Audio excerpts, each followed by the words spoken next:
Hey, what's up guys, it's Alejandro here, and today this is a very important video. I'm gonna be switching to a new camera, starting now. So here's the new camera. Why is everybody booing? Like, come on. I know it's slightly below your high standards, but bear with me. Just hear me out, alright? No, I'm just kidding. I'll get the real camera, alright?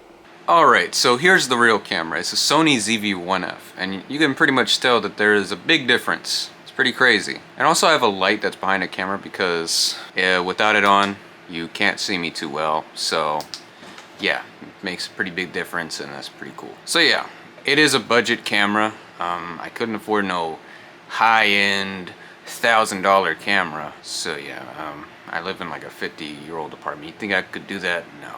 But for its price, it is pretty good though. In fact, I think it's way better than my iPhone 13 Pro, and even better than the 14 Pro. Yeah, I don't own one, but I have got a chance to use it. It's nothing too crazy, and I've seen other people's videos, and this camera still beats the 14 Pro. But that's not to say the iPhone's bad. If you're just starting on YouTube, and you have like a newer iPhone, I say 11 or 12, well, any phone really. It doesn't matter what phone you got. You know, always start with what you got. But if you have the money, I would definitely recommend going for the Sony ZV-1F. So in this video, I will compare my Sony ZV-1F to my iPhone 13 Pro to see its pros and cons.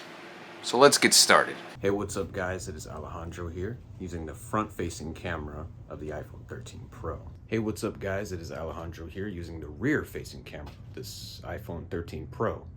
I don't know how the angle is because I can't see the screen. How's it going guys? It's Alejandro here, recording on the Sony ZV-1F.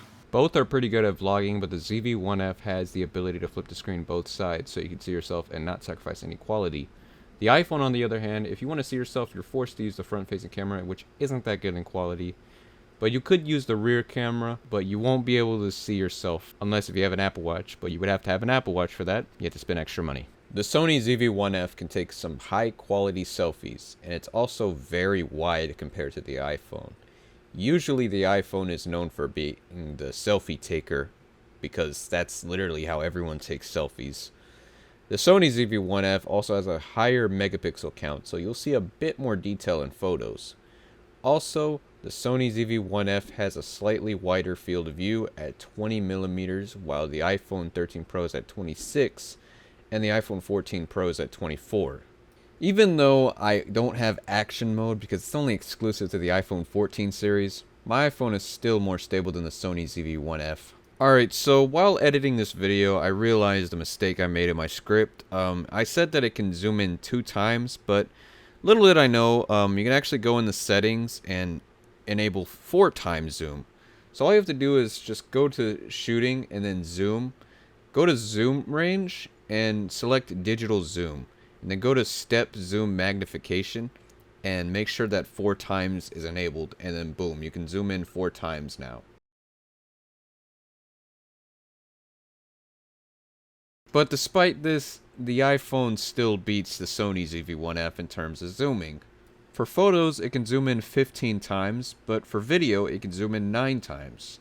Both can record great video, but the Sony ZV-1F picks up more sound. Alright, so I'm doing an audio test on both devices. Here's the Sony ZV-1F, and here's the iPhone 13 Pro. Tell me what you guys think.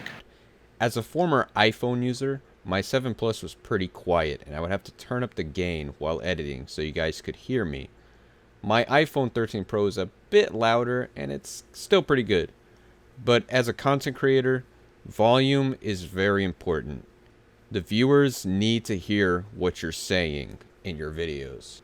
This is somewhat debatable considering the amount of over-processing that happens on iPhone photos. In my opinion, it's a good thing and a bad thing. The iPhone photos are a bit oversaturated, while the Sony ZV-1F looks better and isn't too saturated, except for the photos where the sky is just plain white instead of actual visible clouds on a cloudy day.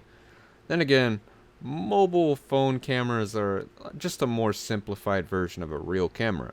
That's why photos are processed the way they are. In terms of night mode, both look pretty good, but I'm gonna have to give this point to the iPhone. The iPhone handles noise way better, and it handles lighting way better. The iPhone is much more clear when it comes to macro photography. It's kind of hard to get a macro picture with the Sony ZV-1F, but it's not impossible. The Sony ZV-1F has slow motion, but it only goes as high as 120 frames per second, and there's no sound. The iPhone can go up to 240 frames per second, and it actually does have sound, and they're both at 1080p.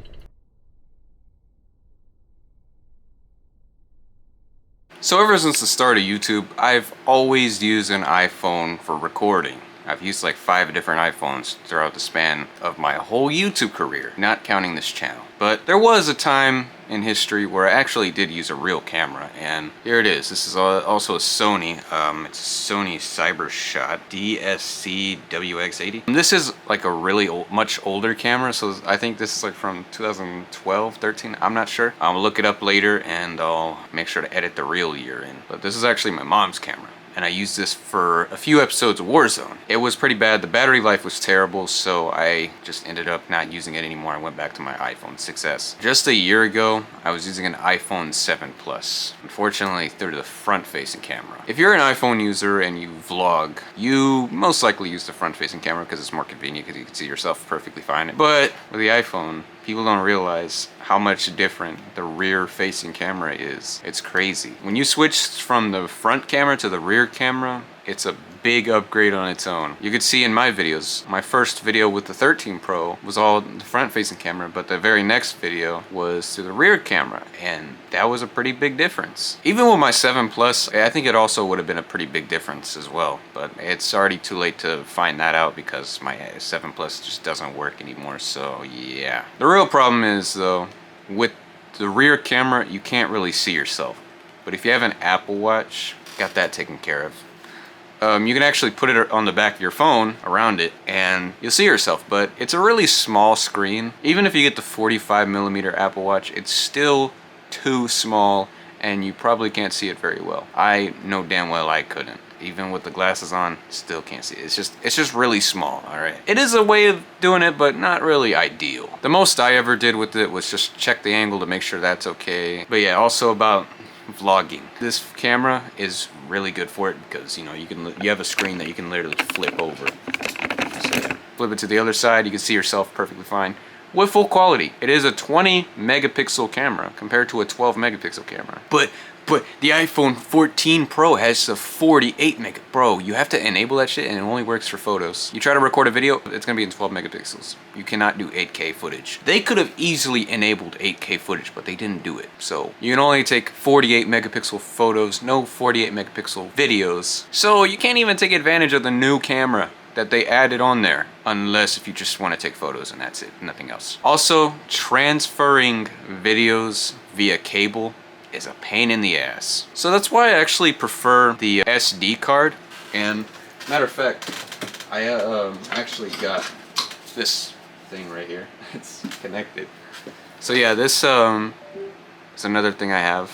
I can put an SD card in here. I like that method way better than using a cable. I hate using a cable. It's not even the fact that it's just a cable. The problem with it is, you know, when I was editing videos with my 13 Pro, I was trying to get footage, I would do it through the cable usually. But with my 13 Pro, if I did it through the cable, the HDR, it just suddenly doesn't exist anymore and the video's all washed out for no reason. So I decided to just start emailing my videos over, and that method works way better. It doesn't take out the HDR. The HDR is still there, so that's the way I do it. Nowadays I have this Sony ZV-1F with an SD card, so I can just take it out, put it in there. It's way easier. It's way better for me. I like that method way better. But yeah, if you've seen the Sand Jack Killer, you might have noticed some scenes were a little washed out, and that's because I was having issues with Adobe Premiere Pro. Some of the scenes were glitching out, and I was trying to re-record the scenes, screen recording the scenes. And, you know, some of them worked just fine. Some of them were still washed out for some reason. I'm not sure why, but it was a real pain in the ass, and I really tried to fix it, but I just couldn't, so I just dealt with it. I still got an 85 on the assignment, so I don't really care. But yeah, I put way more effort into that video than I do in my tech review videos. Yeah, I know you're probably not happy that there's not too many effects in the videos. Slow effort. There's not much to do in a tech related video. A tech review video, what is there to do in a tech review?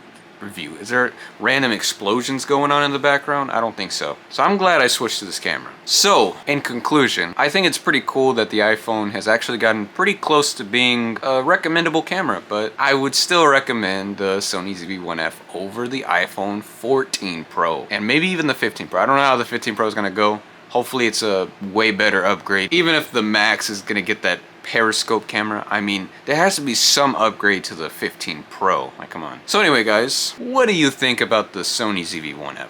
Make sure to leave some comments down below, and don't forget to leave a like and subscribe, and goodbye.